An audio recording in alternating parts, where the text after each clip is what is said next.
زانی عورت کی توبہ کا طریقہ. اگر ایک شادی شدہ عورت سے کئی بار زنا سرزد ہو اور مختلف مردوں کے ساتھ اب وہ توبہ کرنا چاہتی ہے اور اسے بہت شدید ندامت ہے، تو اب وہ کیا کرے؟ کیا اس سے نکاح ختم ہوگا اور اس کی توبہ کے لیے کیا شرط ہوگی؟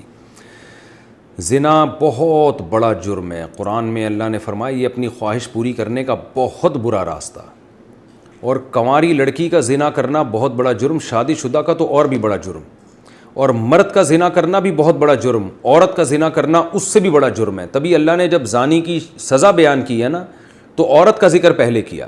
قرآن ہر چیز میں مرد کو پہلے ذکر کرتا ہے، عورت کا بعد میں. چور کا ہاتھ کاٹنے کی باری آئی تو اللہ نے فرمایا چور مرد کا بھی ہاتھ کاٹو اور چور عورت کا بھی ہاتھ کاٹو. یہاں مرد کا ذکر پہلے، عورت کا بعد میں.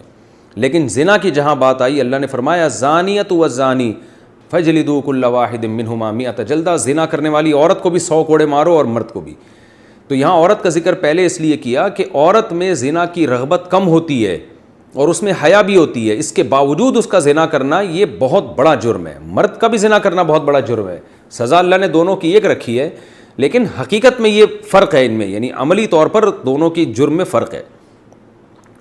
اب سزا اللہ نے ایک کیوں رکھی ہے؟ اللہ کی حکمتیں اللہ بہتر جانتا ہے. تو شادی شدہ عورت اگر زنا کرے تو یہ اتنا بدبودار جرم ہے کہ قرآن کہتا ہے کہ اگر یہ ثابت ہو جائے گواہوں سے اور اقرار سے ایک مخصوص طریقے سے، تو ان کو زمین میں گاڑ کے پتھروں سے ہلاک کر دو. تو اس لیے بھائی اگر کسی عورت سے بھی یہ جرم ہوا ہے یا مرد سے، تو یہ بہت بڑا جرم ہے، ہلکا نہیں ہے. اب اسلامی حکومت نہیں ہے، لہذا اللہ نے پردہ ڈالا ہوا ہے اگر جرم کے اوپر، تو اب سزا تو جاری نہیں ہوگی رجم والی، اور وہ اپنے اوپر خود سے جا کے جاری کروانا بھی کوئی شریعت میں اچھا کام نہیں ہے. اب یہ ہے کہ چھپ کے گڑ گڑا کے اللہ سے بہت زیادہ توبہ کرے.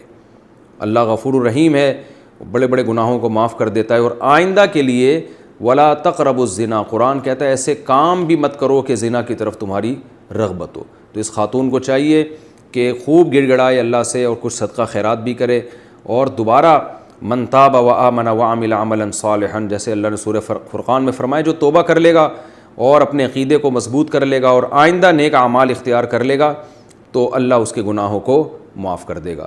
تو ان کو چاہیے خوب اللہ سے توبہ کریں اور آئندہ کے لیے اپنی زندگی تبدیل کر دیں. اللہ غفور الرحیم ہے. اور پھر سچی توبہ کرنے کے بعد اس جرم کو بھول جائیں، نہ کسی کے سامنے تذکرہ کریں، نہ خود سوچیں ایسے جیسے کبھی کیا ہی نہیں ہے. ایسے اپنے بارے میں یہ ذہن میں رکھیں کہ جیسے میں نے کبھی یہ کیا ہی نہیں ہے، بار بار اس کو سوچیں نہیں. پھر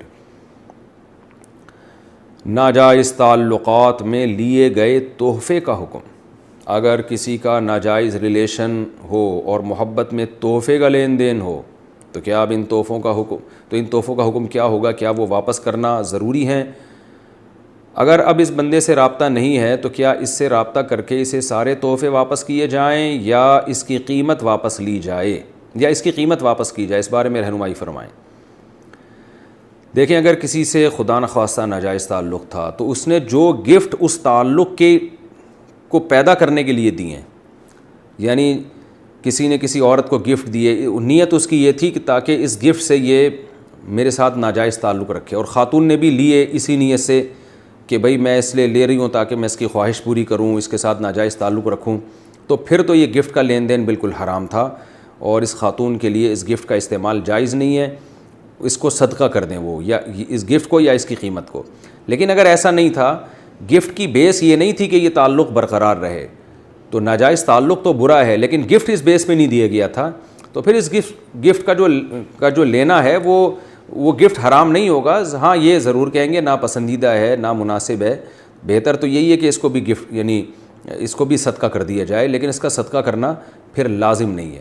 البتہ یہ کوئی پاکیزہ اور حلال طیب میں شامل نہیں ہے یہ چیز، کیونکہ نامحرم مرد اور عورت کا کوئی اس طرح کا لین دین جبکہ ان کی نیتیں بھی ٹھیک نہ ہو، یہ بہرحال مکروہ اور ناپسندیدہ ہے، لیکن اس کو حرام نہیں کہیں گے اس صورت میں. ہمارے زمانے میں زنا کی توبہ کیسے ہو؟ محمد فائق صاحب بھوپال سے پوچھتے ہیں اس زمانے میں زنا کی توبہ کیا ہے؟ یہی ہے کہ بس اللہ کے سامنے گڑ گڑائے کیونکہ بہت بڑا جرم ہے. وَمَن يَفْعَلْ ذَلِكَ يَلْقَ أَثَامًا، قرآن کہتا ہے جو زنا کرے گا نا وہ بہت بڑے گناہ سے اس نے ارتکاب کیا. يُضَاعَفْ لَهُ الْعَذَابُ يَوْمَ الْقِيَامَةِ، قیامت میں اس کو بہت شدید عذاب دیا جائے گا. اس لیے بڑا سخت جرم ہے، ہلکا جرم نہیں ہے. خوب اللہ کے سامنے گڑ گڑا کے توبہ کی جائے، رو رو کے معافی مانگی جائے، رونا نہیں آتا تو رونے جیسی صورت بنائی جائے، اور اللہ کے غضب کو ٹھنڈا کرنے کے لیے کچھ صدقات و خیرات بھی کر دیا جائے تو زیادہ اچھا ہے۔ اور ساتھ ساتھ پھر آئندہ ایسا کام ہی نہ کیا جائے جس سے اس گناہ کی طرف رغبت ہو، یعنی اس گناہ تک پہنچانے کے تمام ذرائع اور وسائل کو بند کر دیا جائے، یہ سچی توبہ ہے۔ تو پہلے بھی یہی تھی، آج بھی یہی ہے۔ البتہ اگر 4 گواہ اس پر گواہی دے دیں، حکومت اسلامی ہو اور پھر وہ حکومت سزا دے، وہ ایک الگ بات ہے، لیکن آج کل وہ نہیں ہوتا، بس توبہ استغفار کریں۔